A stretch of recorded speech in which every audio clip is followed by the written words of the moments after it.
kasambahay. For today's video, magluluto ang inyong kasambahay na masarap na dinuguan. Kaway-kaway muna sa may mga paborito ng dinuguan dyan. At napakasimple lang naman ang recipe dito ni kasambahay. Lulutuin niyang dinuguan. Unang ginawa dito ng inyong kasambahay, hinugasan ng maigi. At pagkatapos pinakuluan, hiniwa-hiwa ng maliliit lang. Sinalang ni kasambahay yung kawali at nung uminit, nilagyan na ng mantika. Pagkatapos uminit ng natutulog na mantika, nilagay na ni kasambahay yung sibuyas, bawang. At hinulog na dito ni kasambahay yung hiniwa-hiwa niyang laman loob ng baboy. Siyempre, gisa-gisahin muna natin to. Pag narinig nyo ng pumipitik-pitik na sa mantika, ay luto na yan. Pagkatapos, ilagay na rin natin yung hiniwa-hiwa nating baboy. At halu-haluin na natin to. Hintay tayo ng 10 minutes at pwede na natin balikan to. At para mamekos-mekos ulit natin to. Pag nagluluto talaga ng dinuguan, gusto ko yung nagtutosted yung mga laman-laman. Bago ko ilagay yung dugo ng baboy, kailangan masigurado kong toasted na tong laman-laman. Itong dugo ng baboy, hindi ko hinayaan nakakatiwangwang lang dito sa lababo. Pagkatapos kong salain niyang kanina, ipinasok ko kaagad sa ref para hindi siya basta-basta masisira. O diba, nakita nyo naman ay pagkasariwa naman ng dugo. At pagkatapos ko mekos-mekos to, nilagyan ko naman ng kalahating ng suka. At mekos-mekos ulit natin yan para naman magsama-sama yung suka dyan. Manuot talaga sa laman-laman dinuguan natin. Nagluluto ako ng gantong klaseng dinuguan. Talaga naman napakatagal na proseso. Dahil ayaw ng inyong kasambahay na habang kumakain siya may amoy. Kaya naman napakagastos talaga nito si kasambahay sa gaso. Kapag ito ang lulutuin ni kasambahay na dinuguan. Lagyan nga rin to ni kasambahay ng 2 pirasong laurel para dagdag aroma ba, tanggal lansa, di ba? Nilagyan din to ni kasambahay ng bitchin. Dahil kapag wala tayong nilagay na pampalasa ng kagaya ng bitchin, bay, hindi sasarap yung luto natin. Lahat naman talaga ng niluluto, nilalagyan ng bitchin. At nung matuyo-tuyo na nga, nilagay na ni kasambahay yung 4 na sili. Kapag walang siling green, abay, hindi kompleto ang panlasa ng dinuguan natin.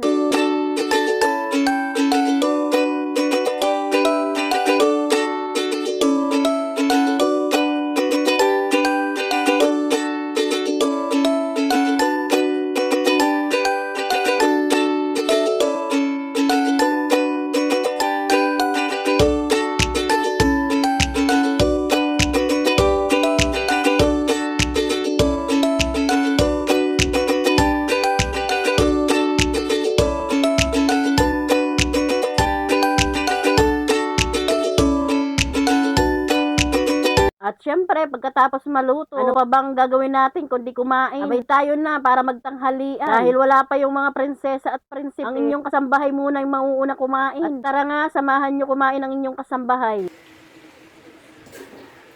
Abay, kaya ko kaya ubusin ito. Lala.